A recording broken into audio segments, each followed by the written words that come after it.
Welcome viewers. First இந்த பொண்ணோட வீடியோவை பார்த்துட்டு வாங்க.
வீடியோ பார்த்துருப்பீங்க.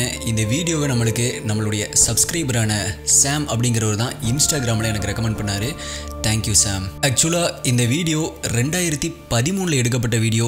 இப்போது ரீசெண்டாக சோசியல் மீடியாவில் பயங்கரமாக ட்ரெண்ட் ஆகிட்டு வந்துட்டுருக்கு. ஸ்வீட் பட் சைக்கோ அப்படிங்கிற ஒரு சாங் மற்றும் ஹேஷ்டேக்கோட இந்த வீடியோ ட்ரெண்ட் ஆகிட்டு இருக்கு. இவ்வளோ அழகாக இருக்கிற பொண்ணு இந்த மாதிரி ஜெயில் ட்ரெஸ்ஸில் என்ன பண்ணிகிட்டு இருக்கு, அது மட்டும் இல்லாமல் எதுக்கு இந்த மாதிரியான ரியாக்ஷன்ஸ் கொடுத்துட்ருக்கு அப்படிங்கிற மாதிரி உங்களுக்கு வர்ற கேள்வி தான் எனக்குமே வந்துச்சு. நீங்க பார்த்த இந்த வீடியோ கோர்ட்ல அந்த பொண்ணுடைய ஜட்ஜ்மெண்ட் அப்ப எடுக்கப்பட்ட வீடியோ. அதெல்லாம் ஓகே. அப்படி இந்த பொண்ணு என்னதான் தப்பு பண்ணிச்சு அப்படின்னு தானே நினைக்கிறீங்க?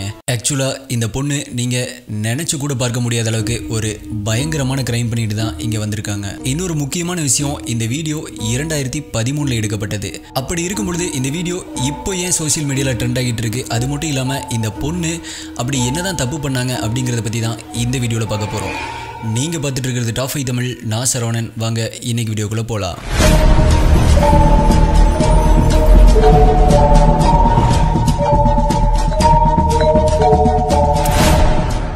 வீடியோக்குள்ள போறதுக்கு முன்னாடி இந்த வீடியோக்கு ஒரு லைக் கொடுத்துருங்க. உங்களுடைய லைக் தான் எனக்கு ஒரு மோட்டிவேஷனாக இருக்கும். வீடியோவில் இருந்த இந்த பொண்ணோட பேர் இசபெல்லா. 1995 பிறந்திருக்காங்க. சம்பவம் நடந்தப்ப இந்த பொண்ணோட வயசு 18. இசபெல்லா தன்னுடைய அம்மா மற்றும் ஸ்டெப் ஃபாதர் கூட அமெரிக்காவில் கொலராடோ பகுதியில் வாழ்ந்துட்டு வந்திருக்காங்க. ஸ்டெப் ஃபாதர் அப்படின்னா சொந்த அப்பா கிடையாது. இசபெல்லாவுடைய அம்மா தன்னுடைய முதல் கணவரை டிவோர்ஸ் பண்ணிட்டு இன்னொரு கல்யாணம் பண்ணிக்கிறாங்க. ஸோ அவர் தான் ஸ்டெப் ஃபாதர் அப்படின்னு சொல்லுவாங்க. இவங்க 2 பேர் கூட தான் இசபெல்லா வாழ்ந்துட்டு வந்திருக்காங்க. இந்த மாதிரியான ஒரு சமயத்தில் தான் ஆகஸ்ட் 28, 2013 இசபெல்லா தன்னுடைய 47 வயதான அம்மாவை 35 முறை முகத்திலையும் 51 முறை கழுத்துலையும் குத்தி, அதுக்கப்புறமா மொத்தமாக 151 முறை அவங்க அம்மாவை கத்தியாலையும் பேஸ்பால் பேட்டால் அடிச்சே கொண்டு இருக்கா இசபெல்லா அப்படிங்கிறது ஆட்டோப்சி ரிப்போர்ட்டில் கண்டுபிடிக்கப்படுது. அன்னைக்கு உண்மையிலேயே என்ன நடந்துச்சு அப்படின்னா, இசபெல்லா சின்ன வயசுல இருந்தே தன்னுடைய அம்மா மேல வெறுப்புல தான் வளர்ந்துருக்கா. தன்னுடைய அம்மாவை த்ரெட்னிங் பண்றது, மரியாதை இல்லாம நடத்துறது போன்ற செயல்கள்ல ஈடுபட்டு இருக்கா. இசபெல்லாவிற்கும் அவளுடைய அம்மாவிற்கும் இடையில எதனால இந்த மாதிரியான ஒரு ப்ராப்ளம் அப்படிங்கிறது இன்னுமே கரெக்டாக தெரியல. ஆனால் இந்த சம்பவம் நடப்பதற்கு ஒரு வாரத்திற்கு முன்னாடி தான் இசபெல்லா வீட்டிலிருந்து சில ஆண்கள் வீட்டுக்கு பின்னாடி வழியாக குதிச்சு ஓடுனாங்க அப்படின்னு பக்கத்து வீட்டுக்காரங்க போலீஸில் கம்ப்ளைண்ட் பண்ணியிருக்காங்க. மேலும் இசபெல்லாவுடைய அம்மா இறப்பதற்கு ஒரு நாளைக்கு முன்னாடி தான் தன்னுடைய அம்மாவுடைய மூஞ்சிலேயே எச்சில துப்பியிருக்கா. அது மட்டும் இல்லாமல் நீ பண்ணினதுக்கு நீ அனுபவிப்ப அப்படின்னு ஒரு மெயிலையும் அவங்க அம்மாவுக்கு அனுப்பியிருக்கா இசபெல்லா. இதனால் இசபெல்லாவுடைய அம்மா இதை போலீஸ்க்கு இன்ஃபார்ம் பண்ணுறாங்க. கொலை நடந்த அதே நாள் காலையில் அவங்களுடைய வீட்டில் நடந்த குடும்ப பிரச்சனையை தீர்த்து வைக்க போலீஸ் ஆஃபீஸர் அந்த வீட்டுக்கு வந்திருக்காங்க. அவங்க இசபெல்லாவை நீ உங்கள் பேரண்ட்ஸ் கிட்ட எப்போவுமே மரியாதையாக நடந்துக்கோ, அப்படி இல்லை அப்படின்னா உங்கள் அம்மா உன்னை வீட்டை விட்டு துரத்தி விட்டுருவாங்க அப்படின்னு சொல்லி அட்வைஸ் பண்ணியிருக்காங்க. அதே மாதிரி அப்போது இசபெல்லா ரொம்ப காமாக இருந்திருக்கா. அது மட்டும் இல்லாமல் தன்னுடைய ரூமில் போய் கதவை சாத்தியிருக்கா. ஆனால் இசபெல்லாவுடைய அம்மா இது நினச்சி ரொம்பவே பயந்துருக்காங்க. தன்னை ஏதாவது பண்ணிடுவாளோ அப்படின்னு பயப்பட்டு தன்னுடைய முதல் கணவர், அதாவது இசபெல்லாவுடைய உண்மையான அப்பாவை கூப்பிட்டு இசபெல்லாவை சமாதானப்படுத்த சொல்லியிருக்காங்க. கொலை நடப்பதற்கு 3 மணி நேரத்திற்கு முன்னாடி தான் இசபெல்லாவுடைய அப்பா வந்து தன்னுடைய மகளுக்கு அட்வைஸ் பண்ணுறாரு. 2 பேருமே ரொம்ப நேரம் வீட்டுக்கு பின்னாடி இருக்க தோட்டத்தில் உட்காந்து இயற்கையை ரசித்தபடியே தன்னை விட வயசில் பெரியவங்களை மதிக்கிறது எவ்வளோ முக்கியம் அப்படின்னும் பேரண்ட்ஸை மதிக்கிறது எவ்வளோ முக்கியம் அப்படின்னும் அட்வைஸ் பண்ணியிருக்காரு. இந்த சம்பவத்திற்கு பின்னாடி இவர் என்ன சொல்லியிருக்காரு அப்படின்னா, அன்னைக்கு நான் அட்வைஸ் பண்ணும் பொழுது இசபெல்லா மாறிட்டா, நான் பேசினது அவளை மாற்றிருச்சு அப்படின்னு தான் நினச்சேன். ஆனால் இந்த கொலை நடந்ததுக்கு அப்புறமா தான் தெரியுது அவள் மாறலை அப்படின்னு சொல்லியிருக்காரு. இதுக்கு அப்புறமா நடந்தது தான் ரொம்பவே கொடூரமான விஷயம். இந்த சம்பவத்தப்போ வீட்டில் இருந்த இசபெல்லாவுடைய ஸ்டெப் ஃபாதர் என்ன சொல்கிறாரு அப்படின்னா, அந்த நாள் நைட் கரெக்டாக 9:30 மணி இருக்கும். அப்போ தான் தன்னுடைய ஒய்ஃப் வேலைக்கு போயிட்டு வீட்டுக்கு வந்ததாகவும், வந்த உடனே மேலே மாடியில் இருக்க ரூமில் குளிக்க போயிருக்காங்க. அப்போது இவர் சாப்பிட்டு இருந்திருக்காரு. கொஞ்ச நேரத்தில் மாடியில் ஏதோ ஒரு பெரிய சத்தம் கேட்டிருக்கு. அது மட்டும் இல்லாமல் அவருடைய ஒய்ஃப் இவருடைய பேரை சொல்லி கத்தியிருக்காங்க. சத்தம் கேட்டு மாடியில் இருக்க ரூமுடைய பாத்ரூம்க்கு போய் பார்க்குறாரு. அப்போ இசபெல்லா உடனே பாத்ரூம் கதவை சாத்தி லாக் பண்ணிடுறா. அப்போ பாத்ரூமுடைய டோருக்கு கீழே ரத்தம் வழிஞ்சு வர்றதை பார்த்துருக்காரு. உடனே போலீஸ்க்கு இன்ஃபார்ம் பண்ணுறாரு. கொஞ்ச நேரத்தில் பாத்ரூமுடைய கதவு திறக்கப்படுது. அப்போது இவர் என்ன பார்த்துருக்காரு அப்படின்னா, இசபெல்லா தன்னுடைய கையில் கத்தியை வச்சுட்டு நின்றுட்டு இருந்ததாகவும், அப்போது ரத்த வெள்ளத்தில் தன்னுடைய மனைவி கீழே கிடந்ததாகவும், பக்கத்தில் ஒரு பேஸ்பால் பேட் இருந்துச்சு அப்படின்னும், அதுக்கப்புறமா இசபெல்லா தன்னை பார்த்த மாதிரியே வந்து எதுவுமே நடக்காத மாதிரி கிராஸ் பண்ணி படிக்கட்டில் இறங்கி போயிட்டா அப்படின்னு சொல்கிறாரு. அப்போது இவர் உடனே உள்ளே போய் தன்னுடைய மனைவிக்கு ஃபர்ஸ்ட் எய்ட் கொடுக்க ட்ரை பண்ணியிருக்காரு. ஆனால் அவருடைய மனைவி இறந்துட்டாங்க அப்படிங்கிறது தெரிஞ்சுக்கிறாரு. அப்போது கரெக்டாக போலீஸும் அங்கே வந்துடுறாங்க. வந்து பார்க்கும் பொழுது உடலில் துணியே இல்லாமல் ரத்த வெள்ளத்தில் கிடந்திருக்காங்க இசபெல்லாவுடைய அம்மா. அப்போது அங்கிருந்த போலீஸ் ஆஃபீஸர் என்ன சொல்கிறாரு அப்படின்னா, கிரைம் சீன் ரொம்பவே கொடூரமாக இருந்துச்சு. இந்த மாதிரி ஒரு கிரைம் சீன் நான் பார்த்ததே இல்லை அப்படின்னு சொல்லியிருக்காரு. மேலும் ஆட்டோப்சி ரிப்போர்ட்டில் முகத்தில் 31 கத்திக்குத்து காயங்களும், கழுத்தில் 41 கத்திக்குத்து காயங்களும், பேஸ்பால் பேட்டில் அடித்தது எல்லாமே சேர்த்து மொத்தமாக 151 முறை தாக்கப்பட்டிருக்காங்க இசபெல்லாவுடைய அம்மா. இசபெல்லாவை அடுத்த நாள் மதியம் வரைக்குமே கண்டுபிடிக்க முடியல. கொலை பண்ண உடனே பக்கத்தில் இருந்த ஹெச் மார்ட் அப்படின்னு அழைக்கப்படுற ஒரு மார்ட்டுக்கு போய் அங்கிருந்த பாத்ரூமில் வாஷ் பண்ணிவிட்டு தன்னுடைய ட்ரெஸ் எல்லாமே சேஞ்ச் பண்ணியிருக்கா. அப்போது அங்கிருந்த எம்ப்ளாயீஸ் கிட்ட தயவு செஞ்சு யாரும் போலீஸ்க்கு இன்ஃபார்ம் பண்ணிடாதீங்க, தான் சிலரால் ரேப் பண்ணப்பட்டுட்டேன், போலீஸ்கிட்ட சொன்னால் அவங்க மறுபடியும் என்னை எங்கள் வீட்டில் விட்டுருவாங்க, எனக்கு எங்கள் அப்பா அப்படின்னா ரொம்பவே பயம் அப்படின்னு சொல்லியிருக்கா.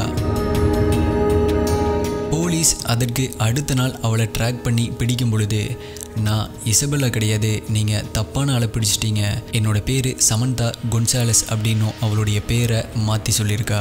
அப்போது அவங்க கிட்ட இருந்த ஃபோட்டோவை காமிச்சு போலீஸ் கேட்டப்போ இல்லை இவங்க பார்க்க என்ன மாதிரியே இருக்காங்க ஆனால் அது நான் இல்லை அப்படின்னு சொல்லிட்டு அங்கிருந்து எஸ்கேப் ஆக ட்ரை பண்ணியிருக்கா. ஆனால் போலீஸ் ஆஃபீஸர்ஸ் கன்னை எடுத்து இப்போவே சரண்டர் ஆகு அப்படின்னு சொன்ன உடனேயே சரண்டர் ஆகியிருக்கா.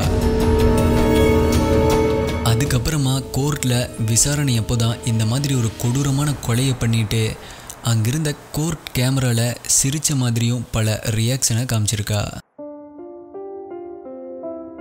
இதற்கு பின்னாடி கோர்ட் இசபெல்லா மன ரீதியாக பாதிக்கப்பட்டிருக்கலாம் அப்படின்னு இசபெல்லாவுடைய மென்டல் ஹெல்த் எப்படி இருக்குது அப்படின்னு ஒரு ஆய்வு நடத்த உத்தரவிடுறாங்க. அதில் இசபெல்லா பேரனாய்டு அதாவது சித்த பிரமையால் பாதிக்கப்பட்டிருக்காங்க அப்படின்னு ரிசல்ட் வருது. அதில் டாக்டர் ரிச்சர்ட் என்ன சொல்லியிருக்காரு அப்படின்னா இசபெல்லாவிற்கு ஹாலுசினேஷன் இருப்பதற்கான அறிகுறிகள் நல்லாவே இருக்குது அப்படின்னும் யாருமே இல்லாத இடத்தை பார்த்து பேசுறது சிரிக்கிறது போன்ற விஷயங்களை செய்யக்கூடிய வகையில் மன ரீதியாக பாதிக்கப்பட்டிருக்காங்க அப்படின்னும் நிரூபிக்கப்படுது. மேலும் தன்னுடைய அம்மாவை அதுவும் 151 முறை குத்தி கொள்ளும் அளவிற்கு எந்த ஒரு மனிதனாலையுமே செய்ய முடியாது. இது கண்டிப்பாக மனநலம் பாதிக்கப்பட்டதால தான் இருக்கும் அப்படின்னு தீர்ப்பு கொடுத்தது நீதிமன்றம். இசபெல்லா குற்றவாளி இல்லை அப்படின்னு அறிவிக்கப்படுது. இசபெல்லா பூரணமாக குணமடைஞ்சு அவரால் சமூகத்திற்கு எந்த ஒரு பாதிப்பும் இல்லை அப்படின்னு தெரிகிற வரைக்குமே இசபெல்லாவை மென்டல் ஹாஸ்பிட்டலில் தான் இருக்கணும் அப்படின்னு தீர்ப்பு கொடுக்குறாங்க. மேலும் இசபெல்லா எவ்வளோ நாட்களில் குணமடைவாங்க அப்படின்னு கேட்டதற்கு 1 வருடம் இல்லைனா 2 வருடம் ஆகலாம், இல்லை அப்படின்னா அவங்களுடைய வாழ்க்கை முழுவதுமே இப்படி இருக்கலாம் அப்படின்னு அந்த டாக்டர் சொல்லியிருக்காரு. ஏன் இசபெல்லா அவங்க அம்மாவை இப்படி பண்ணாங்க அப்படிங்கிறதுக்கு இன்னொரு காரணமும் இன்டர்நெட்டில் பரவலாக பேசப்படுது. அது என்ன அப்படின்னா இசபெல்லாவை அவங்க அம்மா ஒரு பொண்ணாவே நடத்தலை அப்படின்னும் இசபெல்லாவுடைய வெர்ஜினிட்டியை பணத்துக்காக அவங்க அம்மா பலர் கூட செக்ஸ் வச்சுக்க சொன்னாங்க அப்படின்னும் அதனால தான் இந்த மாதிரியான ஒரு மனநிலைமைக்கு தள்ளப்பட்டிருக்காங்க அப்படின்னு சொல்லப்படுது. கொலை நடப்பதற்கு 1 வாரம் முன்னாடி இசபெல்லாவுடைய வீட்டிலிருந்து 4-5 நபர்கள் பின்னாடி வழியாக தப்பிச்சு போனது கூட இதற்கு காரணமாக இருக்கலாம் அப்படின்னு சொல்லப்படுது. மேலும் இசபெல்லாவுடைய அப்பாவை டிவோர்ஸ் பண்ணிட்டு இசபெல்லா 7 வயதாக இருக்கும் பொழுதே அவளுடைய அப்பா வீட்டுக்கு போக சொன்னதாகவும் இன்னொரு கல்யாணம் பண்ணதும் இசபெல்லாவுக்கு பிடிக்கல, அதனால தான் இப்படி பண்ணிட்டாங்க அப்படின்னு சொல்லப்படுது. ஆனால் உண்மை என்ன, எதனால் அவங்க அம்மாவை இப்படி பண்ணாங்க அப்படிங்கிற கரெக்டான டீட்டெயில்ஸ் போலீஸாலையும் கண்டுபிடிக்க முடியல. இந்த சம்பவம் நடந்தது 2013 ஆகஸ்ட்.